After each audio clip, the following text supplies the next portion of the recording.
ಹೇಳ್ತೀಯಾ? ಕನ್ನಡ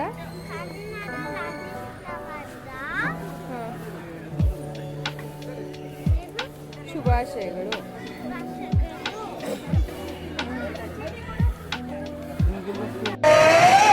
ಹುಟ್ಟಿದರೆ ಕನ್ನಡ ನಾಡು ಹುಟ್ಟಬೇಕು, ಬೆಟ್ಟಿದರೆ ಕನ್ನಡ ಮಟ್ಟ ಮೆಟ್ಟಬೇಕು. ಬದುಕಿದು ಚಟಕ ಬಂಡಿ, ಇದು ವಿಧಿಯೋಡಿಸುವ ಬಂಡಿ.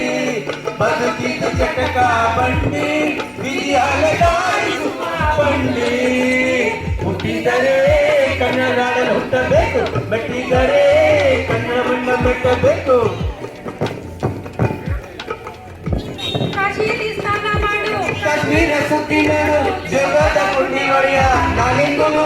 ನಮ್ಮ ಏರಿಯಾದ ಕನ್ನಡ ರಾಜ್ಯೋತ್ಸವ ಆಗಮಿಸ್ತಾ ಇದ್ದಾರೆ.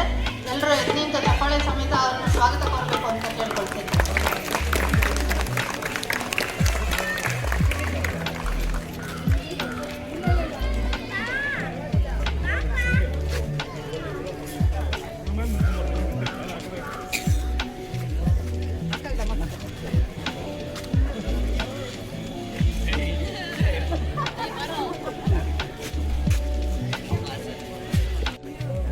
ನಮ್ಮ ಕಾರ್ಯಕ್ರಮಕ್ಕೆ ಮಾಜಿ ವಂದನೆಗಳು ಸಚಿವರು ಹಾಗೂ ವಿಜಯನಗರ ವಿಧಾನಸಭಾ ಕ್ಷೇತ್ರದ ಜನಪ್ರಿಯ ಶಾಸಕರು ಆದ ಸನ್ಮಾನ್ಯ ಶ್ರೀ ಎಂ ಕೃಷ್ಣಪ್ಪರು ಈ ಸಭೆಗೆ ಬಂದಿದ್ದಾರೆ.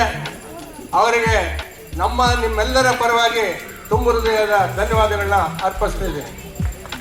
ಮೊದಲನೇದಾಗಿ ಈ ಕಾರ್ಯಕ್ರಮ ನಡೆಸೋಕ್ಕೆ ಎಲ್ಲ ರೀತಿಯ ಸಹಕಾರ ಕೊಟ್ಟಂತ ಹಂಪಿ ನಗರ ಹಾಗೂ RPC ಬಡಾವಣೆ ಎಲ್ಲ ನಾಗರಿಕರಿಗೆ ನಮ್ಮ ಪಾರ್ಕ್ ವತಿಯಿಂದ ತುಂಬ ಹೃದಯದ ಧನ್ಯವಾದಗಳನ್ನ ನಾವು ಬಯಸ್ತೇವೆ.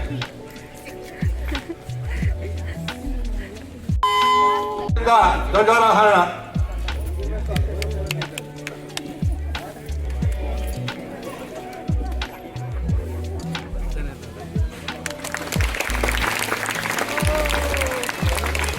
ಧ್ವಜಾರೋಹಣ ಕಾರ್ಯಕ್ರಮ ನಡೆಸಿಕೊಟ್ಟಂತ ಶಾಸಕರಾದ ಎಂ ಕೃಷ್ಣಪ್ಪನವರಿಗೆ ಧನ್ಯವಾದಗಳು. ಈಗ ಶ್ರೀಮತಿ ದಿವ್ಯಾ ಅವರಿಂದ ಪ್ರಾರ್ಥನೆ.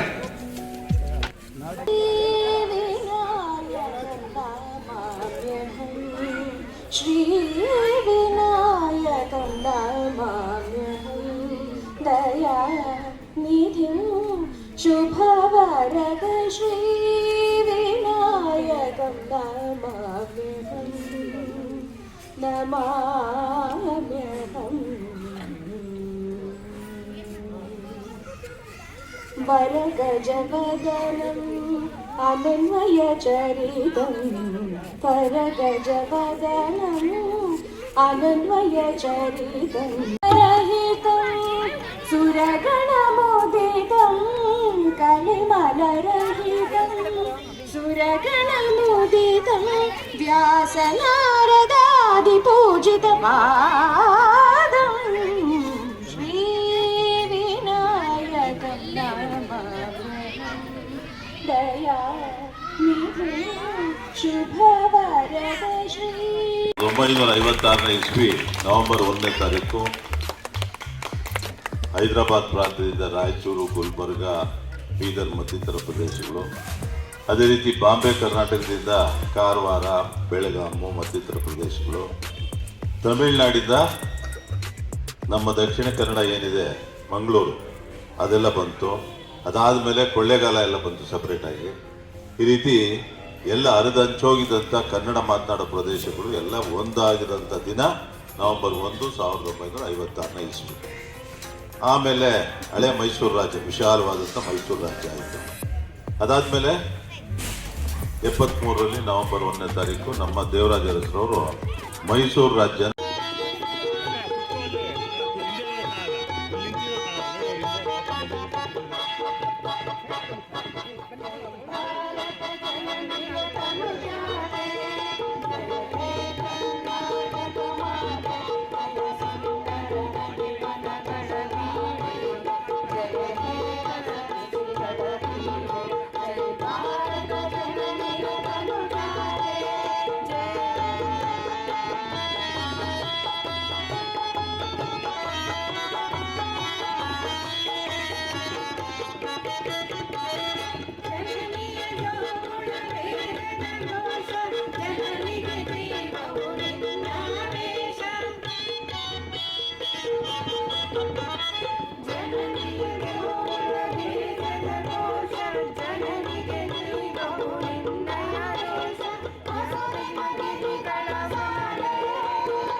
ಪ್ರಾಕ್ಟೀಸ್ ಮಾಡಬೇಕು ಅಂತ ಪ್ರತಿ ಸಲ ಕೇಳ್ತಾ ಇರ್ತಾರೆ. ಅವ್ರ ಜನ್ಮ ಸೈನವ್ರು ಕೊಡಬೇಕು ಅಂತ ನಾನು ಕೇಳ್ಕೊಳ್ತೀನಿ. ಇದು ನಮ್ಮ ನಿಮಗೆ ನಾವು ಕಾಣಿಕೆ ಕೊಡ್ತಾ ಇಲ್ಲ, ಇದು ಒಂದು ಪ್ರೀತಿಯ ಒಂದು ಸಂಕೇತ. ಹಾಗಾಗಿ ದಯವಿಟ್ಟು ಸ್ವೀಕರಿಸಿ. ನಿಮ್ಮ ದೈಹಿಕವಾಗಿ ನಮಗೆ ಸಹಾಯ ಮಾಡಿದಂಥ ವ್ಯಕ್ತಿಗಳಿದ್ದಾರೆ. ಒಟ್ಟಾರೆಯಾಗಿ ಎಲ್ಲ ರೇಣುಕಾ ಬಡಾವಣೆ ಹಾಗೂ ಹಂಪಿ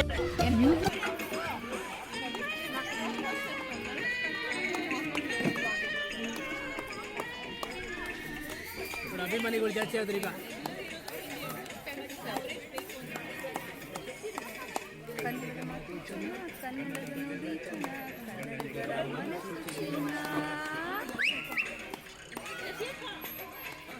ಕನ್ನಡದ ಮಾತು ಚೆನ್ನ, ಕನ್ನಡದ ನುಡಿ ಚೆನ್ನ, ಕನ್ನಡಿಗರ ಮನಸ್ಸು ಚಿನ್ನ.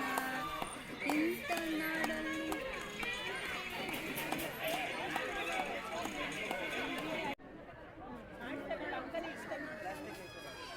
ಏಯ್ ಕನ್ನಡ ರಾಜ್ಯೋತ್ಸವದ ಶುಭಾಶಯಗಳು. ಜೈ ಕರ್ನಾಟಕ.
ಆಡ್ರಿ